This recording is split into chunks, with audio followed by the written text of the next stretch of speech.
बिस्मिल्लाहिर्रहमानिर्रहीम। कैसे हैं आप सब? उम्मीद है आप लोग सब ठीक ठाक होंगे। तो आज मैं आपके लिए बहुत ज़बरदस्त सी ज़िंगर पराठा रोल की रेसिपी लेकर आई हूँ। बहुत ही आसान और सिर्फ चंद चीज़ों से मैं आज आपको ज़िंगर पराठा रोल बनाने की रेसिपी शेयर करूँगी। बिस्मिल्लाहिर्रहमानिर्रहीम। तो चलिए शुरू करते हैं। जी, तो यहाँ पे मैंने 1 किलो बोनलेस चिकन लिया है और उसको इस तरह से बारीक स्ट्रिप्स या फिले में काट लिया है, क्योंकि हमने चिकन को गलाना नहीं है, हमने सिर्फ उसको फ्राई करना है, तो चिकन का बारीक होना ज़रूरी है। तो हम इसको इस तरह से बारीक बारीक स्ट्रिप्स में काट लेंगे और उसके बाद हम इसको नमक और सिरका लगाकर धोकर अच्छी तरह से खुश्क कर लेंगे ताकि इसकी सारी स्मेल चली जाए। ये मैंने चिकन धो लिया है और अच्छी तरह से खुश्क कर लिया है। अब मैं इसमें मसाले ऐड करने लगी हूँ। 1 टेबलस्पून मैंने इसमें सॉल्ट ऐड किया है, 1 टेबलस्पून ही मैंने इसमें रेड चिली पाउडर ऐड किया है। बिल्कुल सिंपल सी रेसिपी है, कोई ज़्यादा मसाले नहीं डालूँगी। यहाँ पे आपने अपने टेस्ट के अकॉर्डिंग रेड चिली पाउडर भी ऐड कर देना है। मैं यहाँ पे हाफ़ टेबलस्पून से ज़्यादा ले रही हूँ। 3 टेबलस्पून मैंने सोया सॉस ले लिया, वो इसमें डाल दिया है और उसके बाद 3 लहसुन के जवों का पेस्ट मैंने इसमें बना कर डाल दिया है। अदरक नहीं इसमें डालनी है आपने, सिर्फ लहसुन का पेस्ट आपने ऐड करना है। 3 टेबलस्पून ही मैं इसमें लेमन जूस ऐड कर रही हूँ और अब इसको सबको हम अच्छी तरह से मिक्स कर लेंगे ताकि सारे मसाले चिकन में मिक्स हो जाएँ और उसके बाद हम इसको मैरिनेट करेंगे। तकरीबन 1 घंटे के लिए हम इसको रेफ्रिजरेट करेंगे और उसमें मैरिनेशन भी इसकी कंप्लीट हो जाएगी। एक चीज़ मैं डालना भूल गई थी और वो है ब्लैक पेपर पाउडर।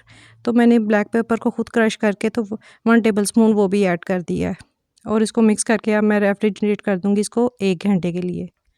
जी, तो चिकन को मैंने मैरिनेशन के लिए रख दिया है। अब मैं डो बनाऊँगी पराठों के लिए। तो यहाँ पे 2 कप के करीब मैंने मैदा लिया है और 4 टेबलस्पून मैंने उसमें ऑयल डाल दिया। हाफ़ टेबल स्पून के करीब मैंने उसमें सॉल्ट ऐड कर दिया, पिंक सॉल्ट। आप चाहे तो दूसरा रेगुलर सॉल्ट भी यूज़ कर सकते हैं, लेकिन मैं अपने खानों में ज़्यादातर पिंक सॉल्ट यूज़ करती हूँ। उसके बाद इसको हम अच्छी तरह से मिक्स कर लेते हैं ताकि ऑयल और सॉल्ट सारा मिक्स हो जाए।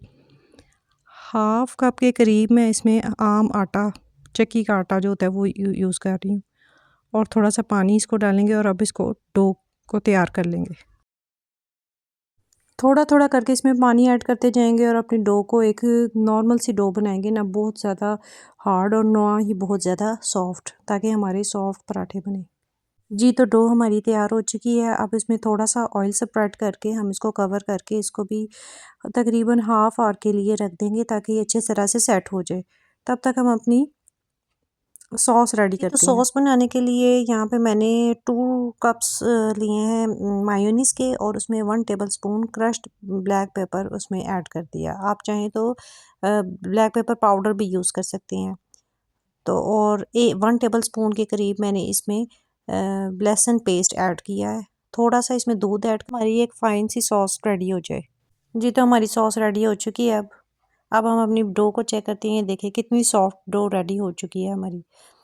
अब हम इसके पेड़े बना लेते हैं। जी, तो मैंने इसके पेड़े यहाँ पे बना लिए हैं और उनको 10 मिनट्स के लिए रख दिया ताकि पेड़े सारे अच्छा आराम से सेट हो जाएँ। स्टार्टिंग के लिए अपने मैदे को रेडी करते हैं। वहाँ पे यहाँ पे मैंने 3 कप्स के करीब मैदा लिया है और उसमें 1 tablespoon salt, 1 tablespoon red chilli powder और हाफ़ टेबलस्पून मैंने इसमें चिली फ्लेक्स ऐड किए हैं और थोड़ी-सी क्रश्ड ब्लैक पेपर भी ऐड कर दिया है। अब इसको सबको अच्छी तरह से मिक्स कर लेते हैं ताकि इसमें भी टेस्ट रहे, ब्रेडिंग में भी टेस्ट रहे। अब चिकन के फ़िले को एक-एक करके पकड़ते जाएँगे और इस तरह से तकरीबन 30 सेकंड्स के लिए उसको इसमें ऐसे इस तरह से मिक्स करेंगे। जी, तो 30 सेकंड्स के बाद हम इसको उठाएँगे और थोड़ा-सा इस तरह से झाड़ेंगे और उसके बाद हम इसको चिल्ड वाटर में डिप करेंगे। चिल्ड वाटर में डिप करने के बाद अगेन हम उसको उसी पाउडर में ऐड कर देंगे, मैदे के पाउडर में, और उसको उसी तरह से ब्रेडिंग करेंगे। 30 सेकंड्स के लिए इसको प्रेस करेंगे अच्छी तरह से ताकि सारा कुछ इसके ऊपर अच्छी तरह कोट हो जाए और उसके बाद इसको एक कॉर्नर से पकड़ के हम इसको ऐसे झाड़ेंगे और साथ ही इसी झाड़ने की वजह से इसकी बहुत से खूबसूरत इसके ब्रेड क्रम्स बन जाएंगे, देखिए।